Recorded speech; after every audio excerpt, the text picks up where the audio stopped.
Swayam Prabha. Digital India. Educated India.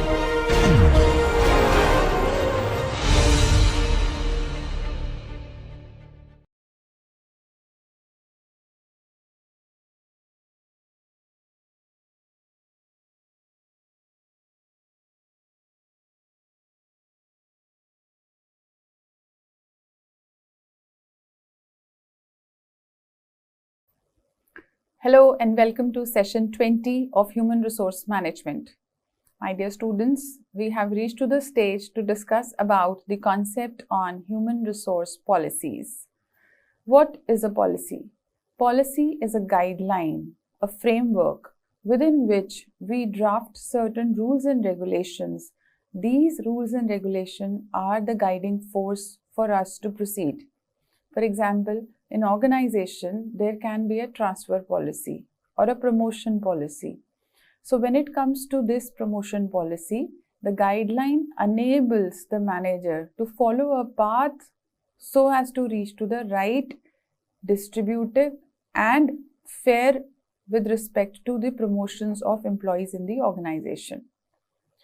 In the policy, there can be different rules. For example, in promotion policy, we can have promotion based on merit, promotion based on term of service, promotion based on merit and term of service.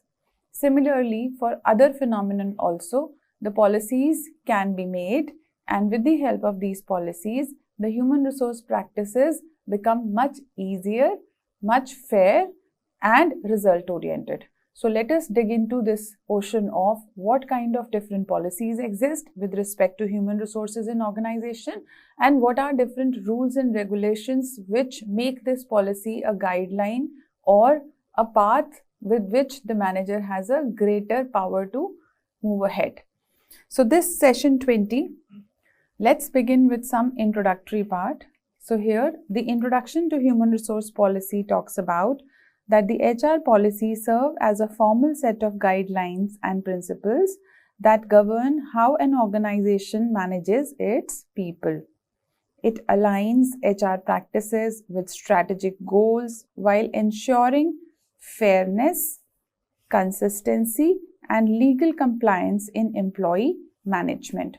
All these three are highly important because if employee feels that there was not an equity in the distribution of resources or maybe benefits, or if the legal compliance is missing and it is not consistent, the employee morale goes down. And with less employee morale, it becomes difficult to get higher productivity from such an employee.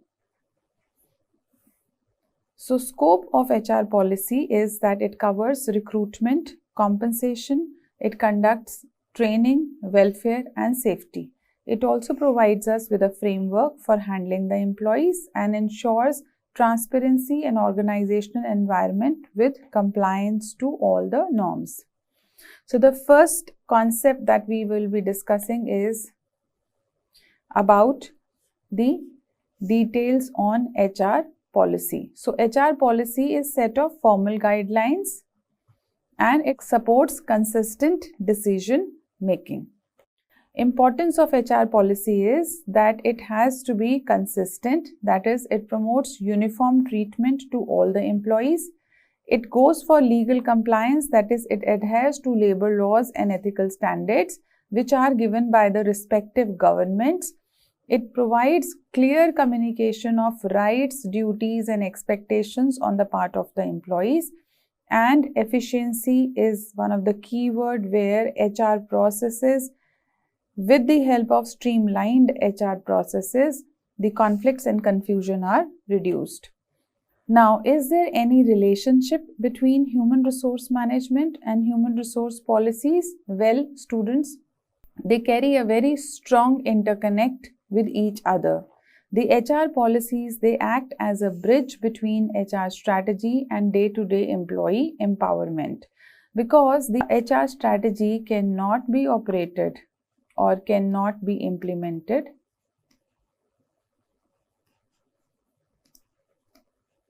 without an HR policy.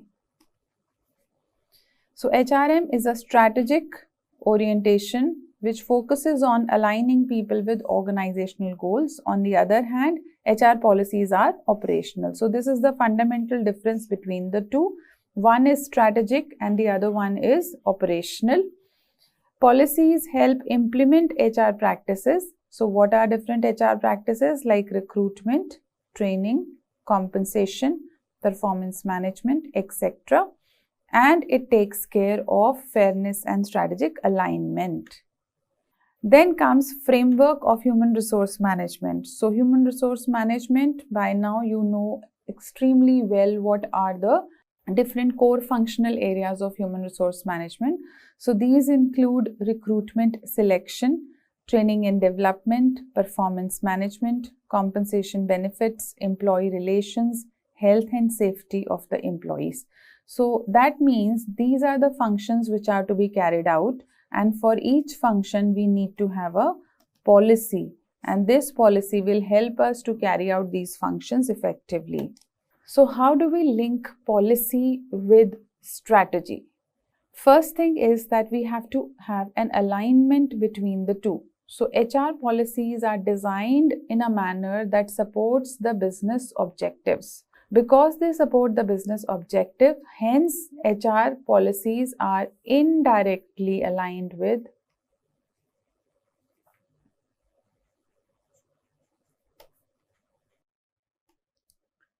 strategic HR. There is a good integration of HR policies with strategic HRM when it comes to concepts like HR planning, performance, reward system, etc. So they are very well gelled with the corporate strategy. The adaptability of strategic HRM with policy is that the policies evolve with changes in technology. Now this is a key word. So what happens, students? The external environment changes when there is a technological advancement, when there is an innovation, when there are some changes in political setup of the country, when the demographics of the customer changes. So demographics of the customer means life priorities of the customer also changes. So that means there are changes in the workforce, there are changes in the consumer preference, there are changes in technology and social setup and political scenarios. So with all those changes, it is very much required that the HR practices get adapted to it, and their adaptation is dependent on the HR policies, how well the policy framework has been designed so that the HR practices adapt to the new changes which are taking place, and as a result the policy evolution takes place. So what is policy evolution? Earlier we were going to the office before COVID, and then came the work policy of work life balance or work from, and the concept or the practice came up as work from home. So as a result the whole scenario changed. So the preference of the employee was now work from home, so which became a new policy, and this new policy has to be adapted well within the practices of human resource management. Then comes the policy must give something which is value creation.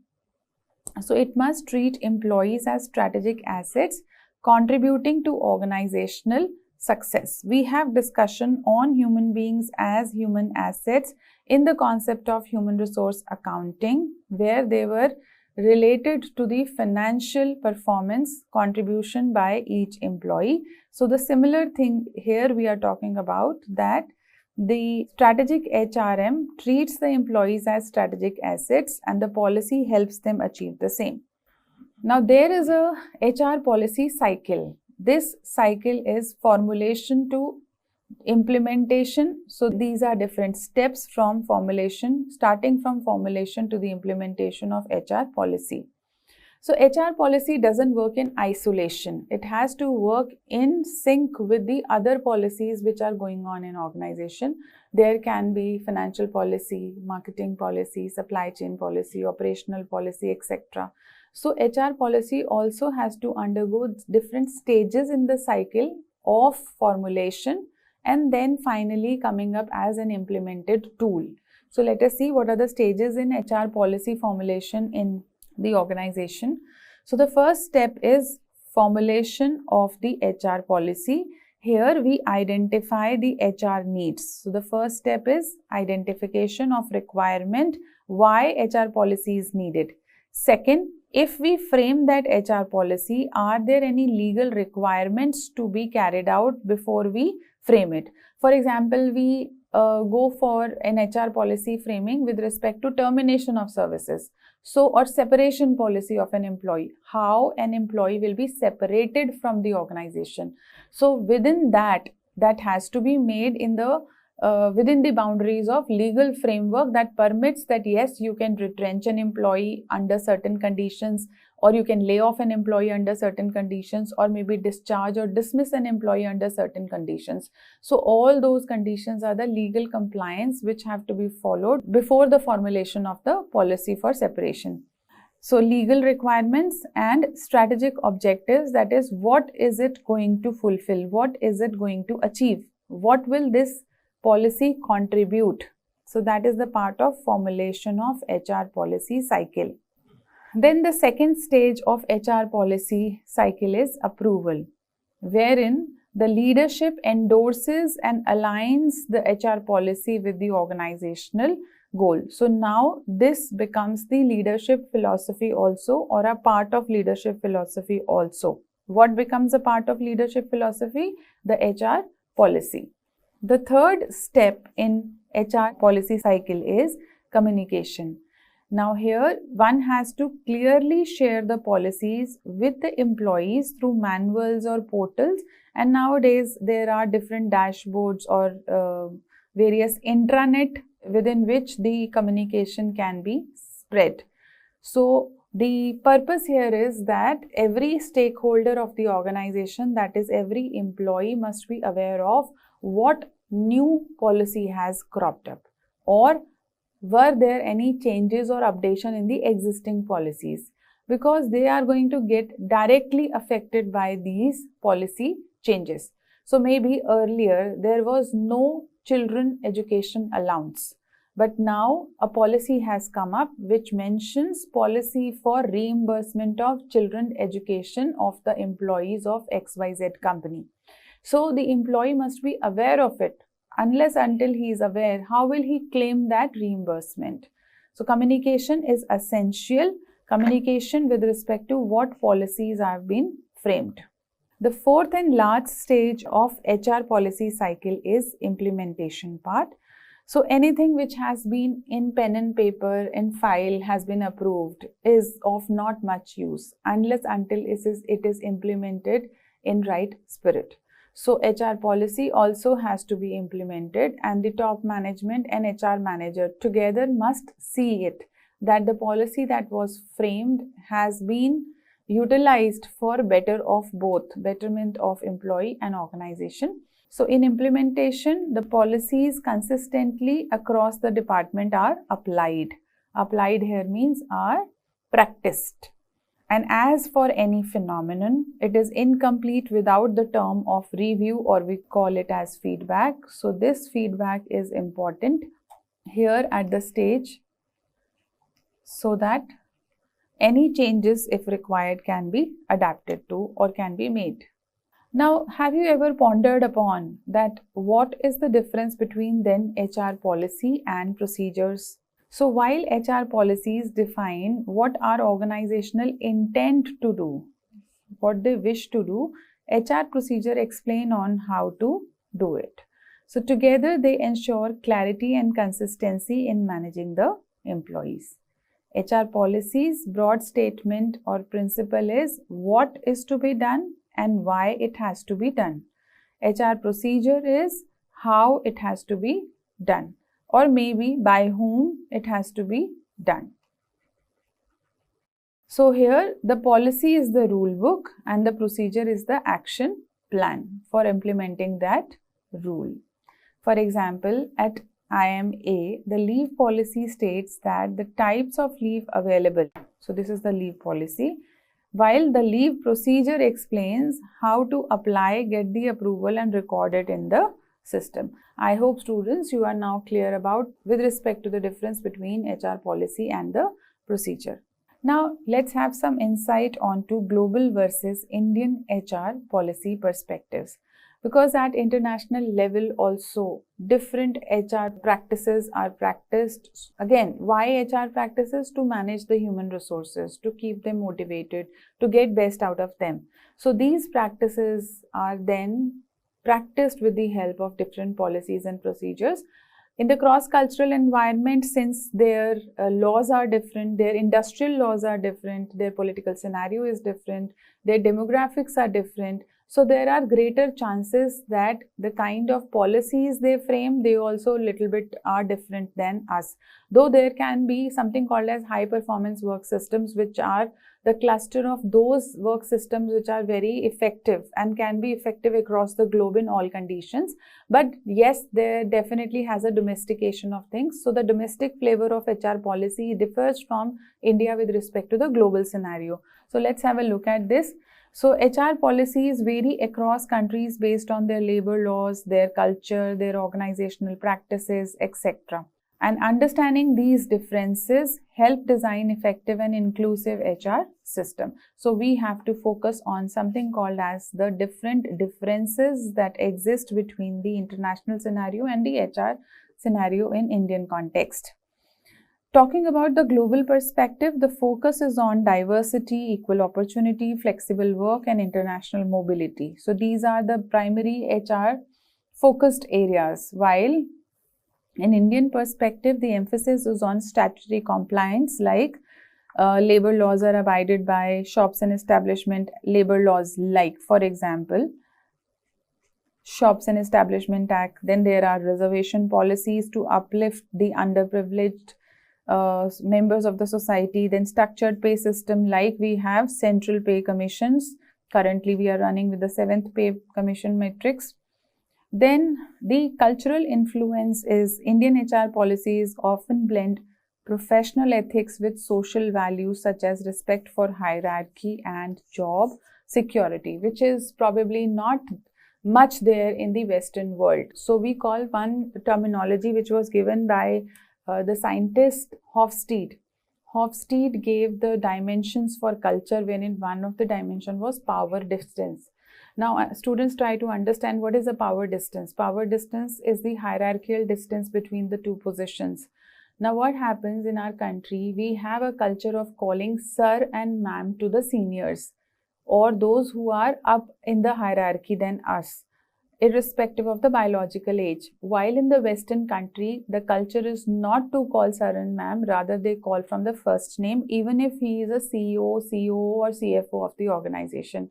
So what happens when we call by name, it reduces the hierarchical distance. The power distance is little lesser. When we say sir and ma'am, the power distance increases. So that is also, this is an example how the global scenario of HR practices and the Indian scenario differs from each other. We believe in hierarchy and job security, and they believe more into dynamism with respect to the nature of job, etc.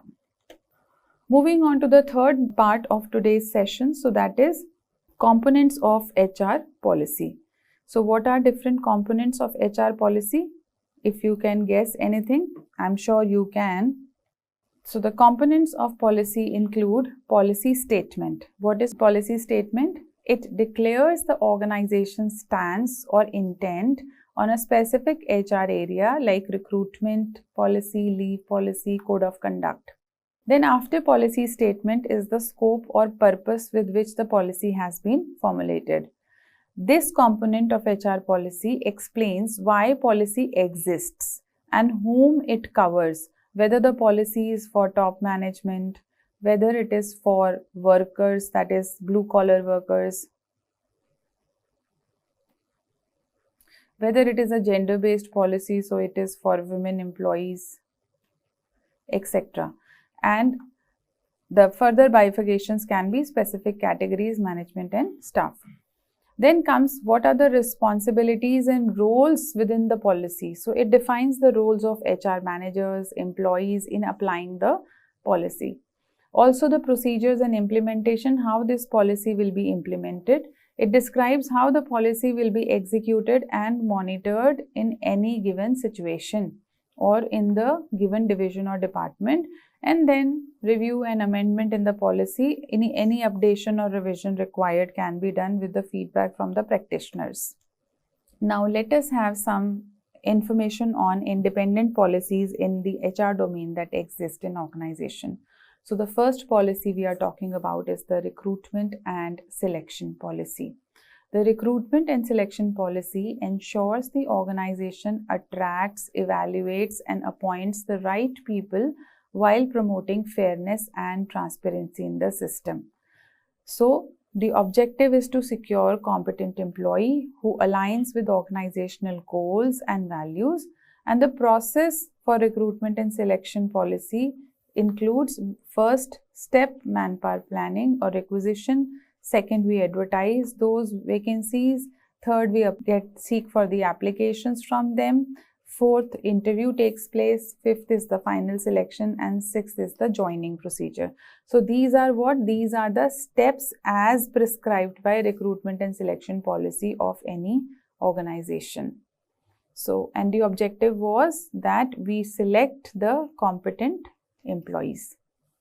So the core principle of recruitment and selection policy includes merit-based hiring. So we focus on the qualification of people, the skill they carry, and whether they are fit with organizational values or not.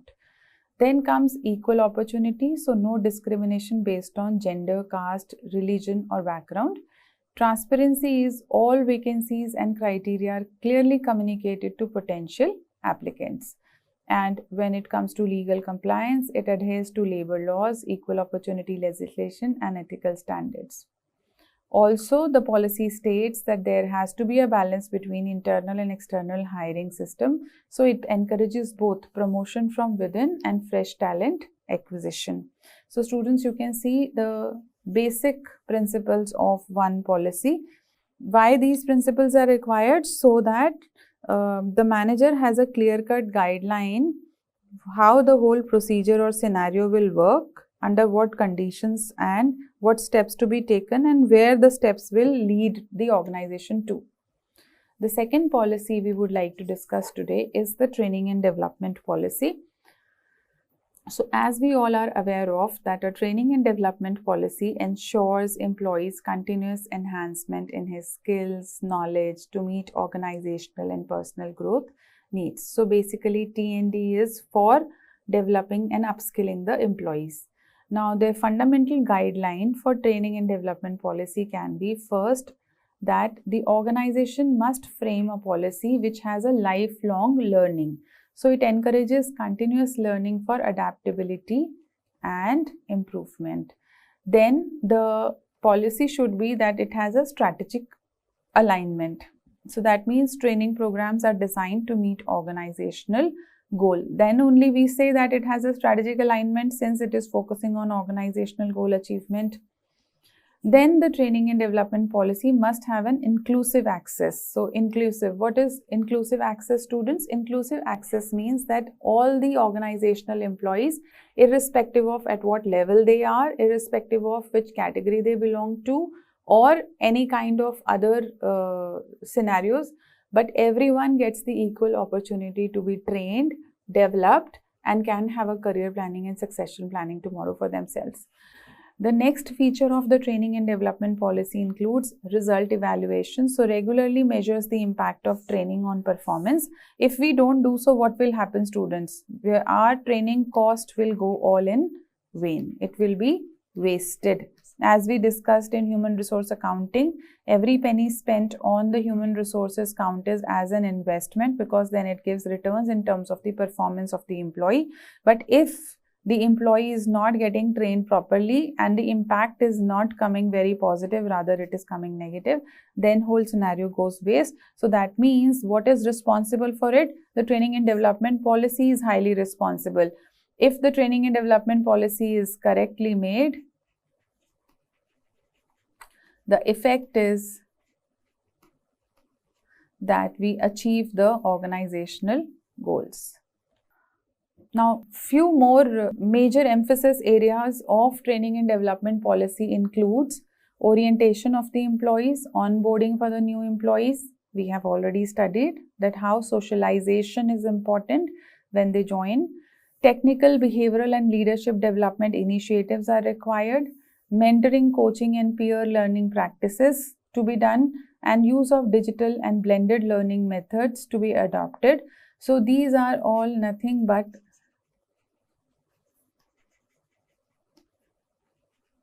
additional features that T&D policy must possess.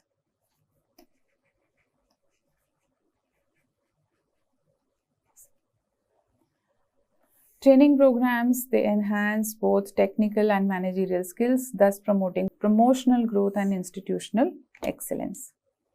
Then comes the third policy, that is performance appraisal and promotion policy. So this policy establishes a fair and systematic approach to evaluating employee performance and identifying opportunities for employee advancement. So here we are talking about advancement of the employees.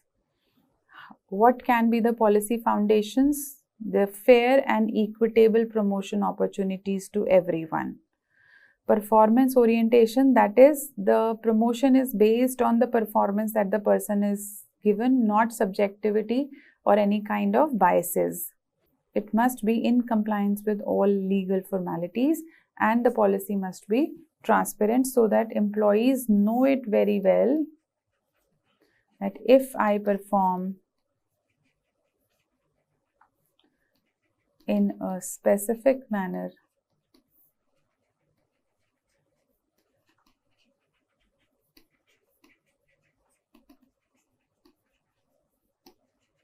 I shall be eligible for the promotion.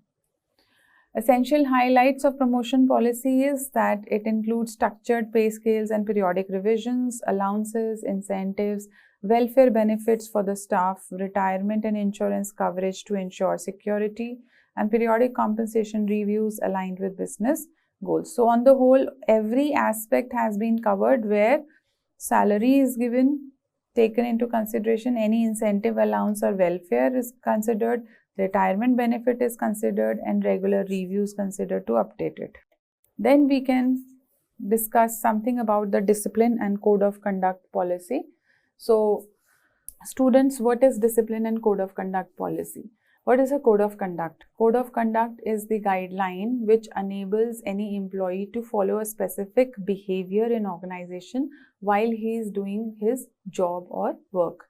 And discipline policy is to maintain a decorum so that everyone is working in the same pattern without disturbing each other. With that decorum, discipline and code of conduct policy, we ensure that the employees are complying with all the regulations of organization and their behaviors are not getting deviated by any internal or external factors, because due to this deviation, probably the organizational functioning and work will be disturbed. So the discipline and code of conduct policy defines the expected standard of professional behavior and discipline to maintain integrity, respect and accountability at the place of work. Now, guiding framework for discipline and code of conduct policy is professional integrity that the employees have to showcase. Now, what is professional integrity? They are supposed to keep the confidential information with themselves, not to spread that, and also they should keep integrity that they do not misuse the resources of the organization. Respectful conduct towards each other, compliance of all legal formalities, and corrective approach if required by the organization. The principal elements of this discipline and code of conduct policy includes clear classification of minor and major offenses. So what an organization considers minor offense, maybe a small theft, maybe a theft of small thing like paper rim. This can be an example. Or major offenses like financial frauds. So further, the policy defines procedures for inquiry, appeal and review. So if someone is found guilty that he has performed any theft or any financial fraud or any other misconduct, then there has to be a proper procedure to do that. Procedure says that we need to follow a principle of natural justice, where the person concerned is also given an opportunity to defend himself, also to review and to see that how the inquiry, the domestic inquiry will be carried out, who will be loading the charge sheet, and based on charge sheet when the hearing will take place, who will be the appellate authority, and where the aggrieved person, the accused employee, can appeal. All these details are to be mentioned in the policy statement, so that the employees have a clear information on if they fall in such scenario, how they can move ahead.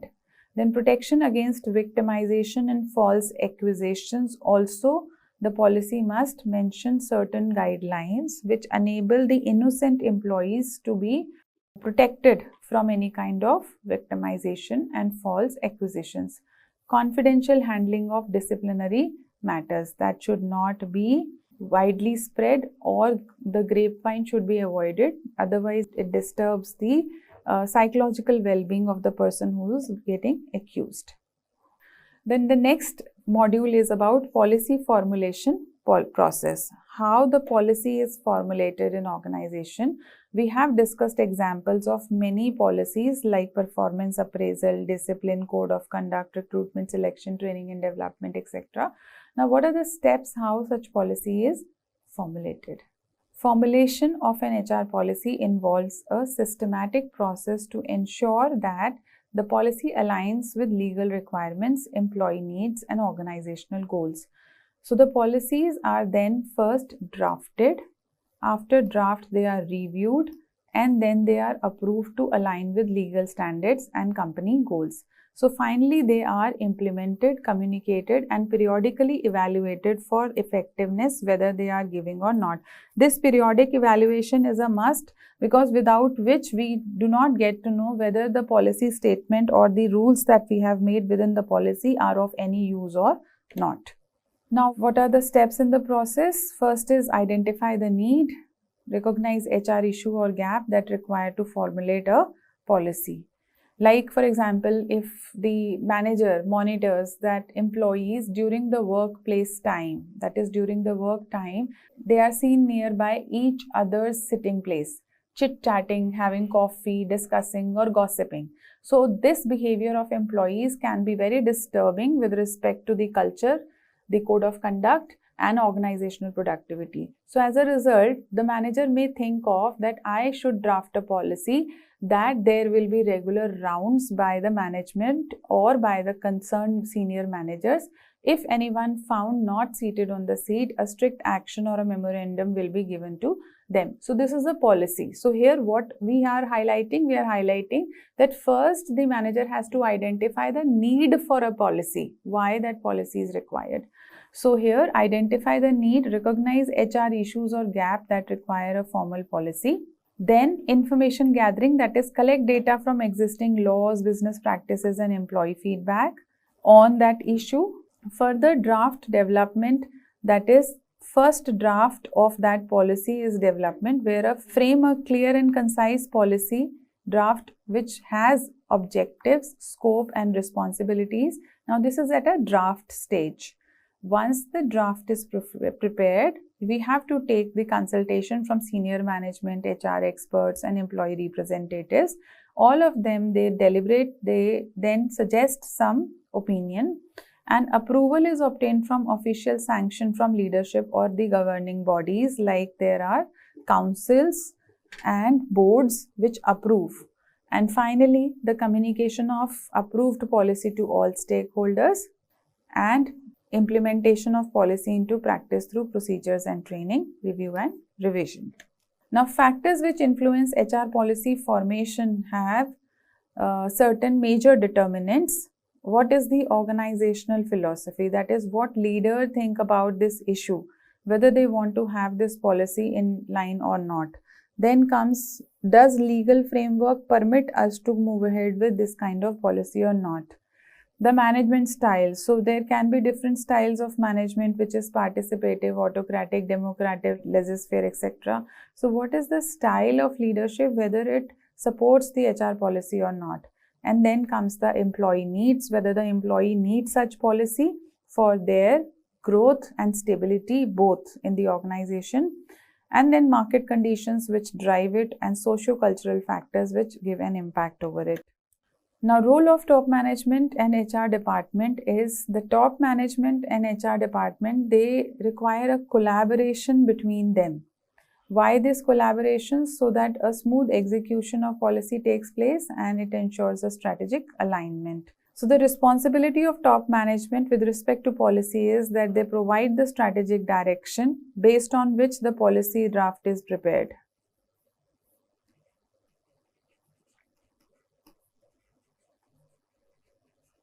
Then policy approval is also in the hands of the top management. Resource allocation so that the policy is implemented properly, also top management prerogative. And leadership example, that is, people have a habit of learning by observation. So through leadership examples, they can learn and grow. Further responsibilities of HR department includes policy drafting, that is design and formulation of HR policy in line with organizational need, execution monitoring, implementing, communicating and overseeing the compliance, advisory role, guiding management and employees on HR rules and procedures, and evaluating periodically about the policies and the improvements required. Who all are the stakeholders in policy development? So during the HR policy development, there are certain stakeholders who need to be consulted. They include first the top management, and the contribution of top management in HR policy development is that the top management provides a vision, which is the vision of organization, a strategic direction and a final approval. The HR department drafts and refines the policy based on organizational and employment need. Then employee and unions, they offer their feedback to make policy fair and implementable. Legal advisor, they ensure the compliance with the laws and institutional rules, and departmental heads, they contribute operational insight from realistic policy design. So even if this policy has been made with great insight from various stakeholders, but if it is not practically operational, it cannot be implemented, then all exercise is useless. So the departmental heads, they have to see the operational insight and the realistic policy design. So these are all the stakeholders who help design the HR policy in the organization. Primary advantage of having these stakeholders and their opinion is that it builds trust and acceptance amongst the employee, that at all level, all the stakeholders have reviewed this, have contributed it. So then that means everyone has a shared vision. Shared vision means they all are moving towards a common goal. Another advantage is that it improves policy quality. When so many stakeholders talk about a particular scenario, that is the policy in right now in discussion, the result is they come up with some extremely good opinions or observations, and with these multiple perspectives, the policy quality improves. It also reduces the resistance and promotes smoother implementation because all parties are together. Because all parties are together in formulation of policy, so the chances for resistance reduces to a great extent. So what are the legal and ethical considerations in HR policy? HR policy must operate within legal boundaries while upholding ethical standards that promote fairness and integrity at the workplace. So the legal aspects include first the compliance with the legal requirements. Second is about the employment contracts. So these contracts must be very well written documents, and these documents must be clear to both the parties, employee and the employer. Also, the legal and ethical consideration of HR policy is the non-discriminatory behavior or non-discrimination on the part of HR policy. So thus it has to be all-inclusive, DEI, what we call as equity and inclusive growth, of employees, and data protection of employees is a must. Otherwise, will create a chaos, and people, if they lose the trust, they may not would like to work for the organization. Then there is an ethical dimension. The ethical dimension to the HR policy is that the policy must encourage transparency, justice, and respect for all the employees. So a fair treatment to all employees must be given. The policy must ensure responsible decision making by HR and the management. That is, everyone who is the party in formulating that policy must be accountable also for any repercussions that come up. It must promote honesty in recruitment, evaluation, and reward systems. So integrity is one of the ethical dimensions. Social responsibility is the other ethical dimension, which reflects concern of employees' welfare and community impact. So the policy has to be in a manner that it complies with the ethical dimensions of society, of organization at large, and of the country, and in the larger interest of the nation and the people who are working there. Policy document how it has to be communicated, what should be the channel, and what communication scenarios to be followed. Let us learn that. So there has to be a clear documentation and effective communication of HR policies. It ensures understanding, transparency, and consistent application across the organization. What are the sub-factors in communication? First, the policy should be in the written format. So that means policy should be formally drafted, approved, and stored for reference. Second, there has to be a clarity and precision. So language must be simple, unambiguous, and easily understood of this languages of the policy. Then accessibility. All employees should have access to updated policy documents, whether it is in the form of manuals, portals, or intranet. But they should be aware of which policy is available where, so that they can have a quick access and look at it for their work pattern. Then version control. All maintain records of revisions and approval dates of the policy for accountability. Now, this becomes a big problem because, you have a particular policy, say you made in 2015. Then there were certain updations and amendments that took place. Now, with the amendments and updation, the new version probably we do not have, and we are continuously referring to the old one. So there has to be a system by which when we superimpose on the new version, the older version should be kept in archives properly in records, and the new version should be kept in circulation, and that should be known to all the stakeholders in organization that a new updated version of a specific policy has come up. Because otherwise the information lack will be there, and with the incorrect information, the performance or procedures to follow will be defective. Under communication practices, it is proposed that there should be orientation sessions, that is, introduce policies to new employees during the orientation pattern. Also have workshops, circulars, regular updates, staff on changes or new rules if they are taking place with the help of conduct of workshops or through the circulation of the circulars. The organizations can use digital platforms like emails, intranet, and HR software for wider reach of any change in their policies. Feedback channels should be there which allow the employee to seek clarification or share the suggestion.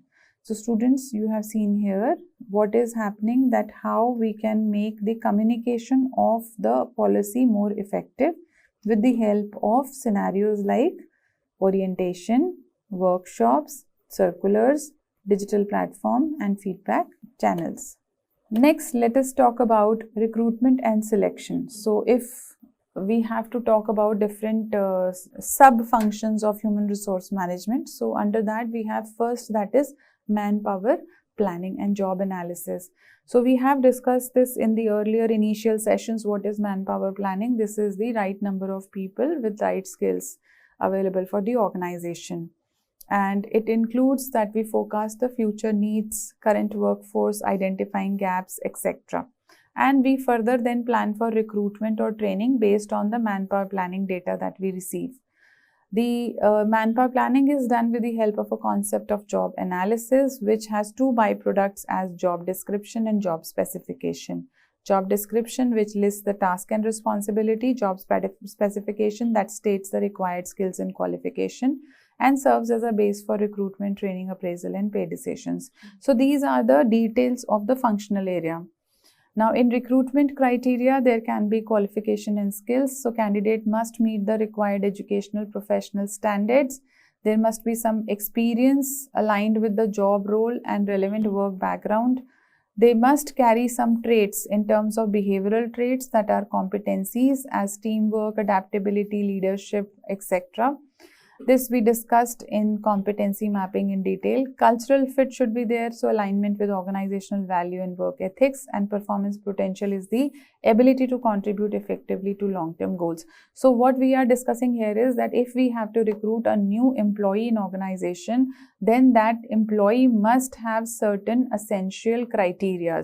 What are essential criteria? His education, his professional standards, his relevant work background and experience or expertise, his traits, his ability, and his contribution or alignment with value and work ethics. So since we are looking for this, what shall we do? We go for recruitment methods like internal and external sources, which include promotion, transfer, referrals, and internal job postings, while external sources include advertising, job portals, campus recruitment, employment agencies, and walk-ins. And nowadays we have certain digital platforms, that is use of social media, online applications for wider reach of people for recruitment. And there are consultants and contract hirings which engage the professionals for specialized or short-term roles. Now, after recruitment comes the interview and selection process. What happens in an interview and selection process? We shortlist the candidates who meet the job requirements, the requirements which we had mentioned in the recruitment section. Then we go for assessment of the skills, knowledge, and attitude of individuals through various tools, including interview and testing. In testing, we have written aptitude and technical tests. And in interview, we have structured discussions. Then verification of the individual, that is check the references and background for authenticity of the person. And final selection, choose the best candidate based on merit, etc. So, what is the key focus in whole of this scenario? Ensure fairness, transparency, and consistency in all stage. And what will help us do that? That will be done by the sound recruitment policy. So then we have next joining procedures and onboarding policies, like to integrate new hires effectively, promote engagement, and reduce early turnover. So we have to make them feel good at the place of work. That can be made easier if we help them have a proper onboarding during the initial days and they get connected to the organization during the initial phase of their encounter. So key steps here is we can have offer letters and acceptance by the concerned person. We offer him the job offer letter and he may accept that. Then document verification of the employees must take place for validity and reliability. Then joining formalities, when will he join, at what position, etc., and what paperwork to be signed, some medical tests to be done, etc. Induction and orientation to make him aware of where he is, and then a probation period which evaluates the performance and adaptability before the confirmation is given. Because if the person is not able to adapt to the environmental scenario, then probably he will not contribute much. So during 1 year, 2 year or 3 year of probation period, it depends on every organization. They keep a different probation period. During this time, the performance of the employee is evaluated, and under this scenario, the specific policies are formulated. Then comes performance review system. So once the person has joined the organization, we have to give them clear and measurable objectives or goals, and we have to assess their performance against the given goals, which is called as periodic evaluation. In certain organizations, this periodic evaluation is in 3 quarterly or biannually, that is after 6 months, or annually, that is after 12 months. So the purpose here is to give a feedback to the employee how he has performed. Then feedback discussion, which is the open meetings between employee and supervisor to take place. Developmental plans, like identify strengths, improvement areas, and training needs. And documentation, that is record results for future promotion and appraisal. So this is the performance review system based on which the policy of performance will be drafted. Then promotion and career progression policies. So these policies provide a fair framework for employees' advancement based on their merit, experience, and organizational needs. So core elements can be the promotion policy, as I mentioned when I was explaining you the policy concept, that there can be first merit-based growth, promotion dependent on the performance, competence, and potential of employee, where we are considering merit for giving the promotion. Second is seniority consideration. So here experience and service duration may support the eligibility. Here we are giving the importance to the person who is senior, who has spent more number of years in organization as compared to the new one. And then comes the transparent criteria. So clear parameters for evaluation selection to avoid any kind of biases. So these biases are something very troublesome. These biases eventually lead to the disturbance in interpersonal relationship in the organization members or between the employees. Then comes career path planning. So opportunities for employees to move vertically and laterally for skill development is also part of promotion and career progression policy. And lastly, it is periodic review, regular assessment to ensure consistency and fairness in their work. Now, within the promotion policy, we can add on, since we are talking about the promotion policy, we have to see the financial upgradation and merit-based promotion, how it takes place. Under the merit recognition, the employee demonstrating exceptional performance receives a grade pay or upgrade. So they may get an out-of-turn promotion also. They may get some additional increments also. This periodic assessment reviews are conducted at set interval based on appraisal results. As we discussed, it can be after 3 months, 6 months, or 12 months. No change in role, so upgradation may enhance pay scale while the position remains the same. That can also be there in merit-based promotion. Encouragement of excellences motivates continuous improvement and productivity on the part of employee. And decision follow document criteria and approval processes. So equity and transparency is maintained. Thus, this develops a trust in the mind of the employee. Now, what can be various challenges in policy implementation? So students, we all understand that nothing is free from any kind of limitations. Every phenomena has some or other limitations. So talking about when it comes to policy implementation, what can be the limitations? Limitations may include the resources. We may not have appropriate resources for allocation. It can be poor communication. It can be philosophy of leadership. It can be approach by the HR manager who is not implementing the strategy, the policy in a true, fair and just manner or in the true spirit. And also there can be lack of awareness or inconsistent application of the policies by the managers. So all these things may prove to be hindrances in implementation of a sound policy, though you may have produced a very good policy in terms of theoretical concept. But if these limitations are there, there are greater chances that the policy is not implemented properly. And without proper implementation, it will not give the results. Next is about the compensation benefit policy. So pay scales and pay matrix, like we have an example of 7th pay model currently running in our government system.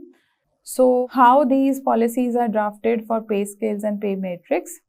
Here we cite with an example that the 7th Central Pay Commission introduced a structured pay matrix to ensure transparency, fairness, and uniformity in employee compensation across government and academic institutions. Then the key features of this 7th CPC was pay matrix substructure that combined the grade pay and pay band into a single table for clarity. So first thing here is that the policy is giving you a clarity. Levels and cells, so each level represents a position category and each cell shows the annual progression. Again, the position category, how you are moving from level 1 to level 2 to level 3 to level 14, etc. So, level represents the position category and each cell shows the annual progression, how the progression will take place. Within each level, how many sub-levels are there that are to be followed by the or climbed by the respective employee. Then comes increment system. So, a fixed 3% annual increment across all matrix cells. So, even if you are at level 1 with subsection 1, 3% increment with subsection 2 also, 3 also, 4 also, 5 also, until you reach to the level 2. And once you reach to the level 2, a quantum jump in your salary takes place, and then again the 3% pay increment.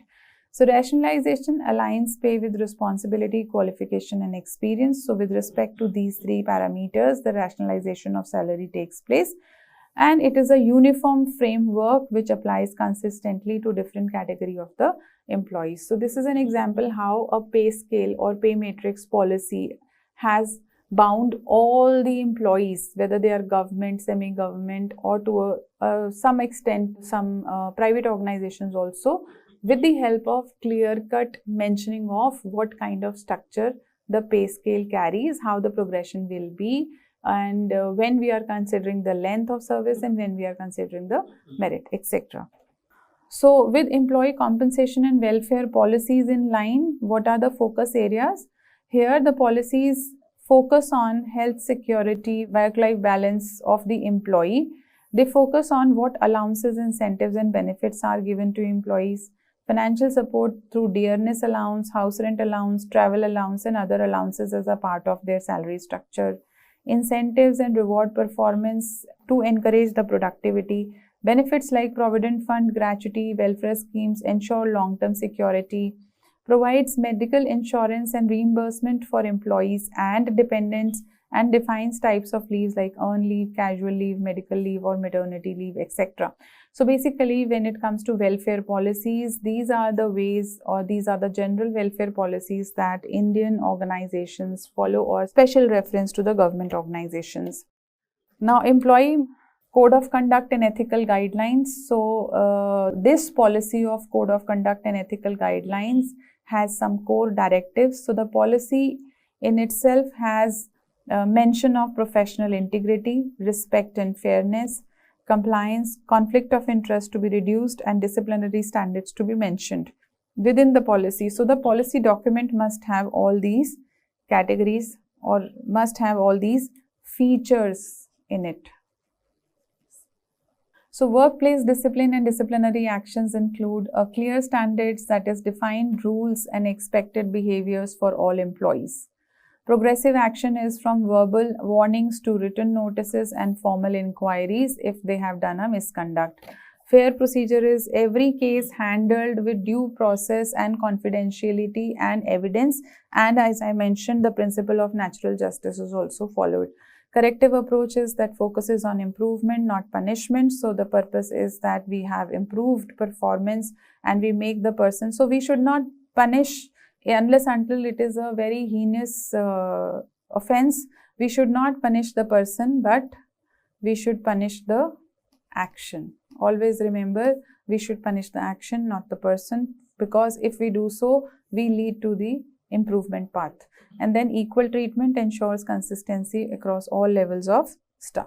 Safe workplace and gender sensitivity framework also is one of the policies which says that we should have a zero tolerance, that is any form of sexual harassment is strictly prohibited. Prevention and awareness, regular training and sensitization programs for staff and students. Complaint mechanism should be well established in the organization. There should be internal complaint committee, that is ICC, for confidential report and investigation. Fairness process, that is unbiased inquiry, prompt action and appropriate disciplinary action should take place. Gender equality to be focused upon with respect to equal opportunity, respect and non-discrimination for all genders. So here students, you have seen that with respect to safe workplace and gender sensitivity also, the policy is in place in organizations which mentions certain features, traits, guidelines or rules. Corporate social responsibility in HR ethics is also one of the areas in which the policy is being framed. So core principle of the policy is that we must follow the ethical standards, employee welfare to be the first motive, community involvement in the welfare of employee and community, environmental responsibility and fair practices. So I hope you people are aware about the sustainable goals. By 2030, the sustainable goals which have to be achieved. So CSR is very closely associated with those sustainable goals for betterment of society at large, and the policies are framed accordingly. Then we have employee welfare and well-being policy, which talks about health, safety, financial, social support, personal growth, inclusive culture and work-life balance of the employees, employee engagement and retention strategy. So we want employee to remain in organization for longer duration. Thus, we must have characteristics of the policy like open communication, recognition, rewards, career development, positive work culture, and work-life integration. Having said this, we can have higher employee engagement and retention. Also, we must incorporate technology within the HR policy. So we have already discussed in a session on human resource information system that how this database can help us take corrective decisions with respect to placement of human resources. We can also take help from digital communication and automation and take care of data security. The benefits will be we will have reduced paperwork, reduced human error, enhances consistency, efficiency, improves accessibility and employee engagement. So all these you can see to it how automation can help us achieve. Like also with the help of automation, we can have accuracy, speed, transparency and integration. The monitoring and evaluation of any policy is also important aspect which helps us to move towards the improvement of that system. So this feedback system helps us to improve the policy. Policy revisions and continuous improvement is something that organizations must ponder upon, which is dependent on the external environment, which I mentioned during the beginning of the session. So here students, we have discussed in detail about what are different HR policies in organizations, what exactly is a policy statement, how it works, who frames it, for whom it is being framed, and how the implementation of HR practice can make remarkable changes in organizational achievement. So students, this is the bibliography which I have referred to. You may also see this bibliography for having more insight into the field or knowledge in the field of HR policies. This is all from my side and I hope you have enjoyed learning the session. Thank you for being patient listeners.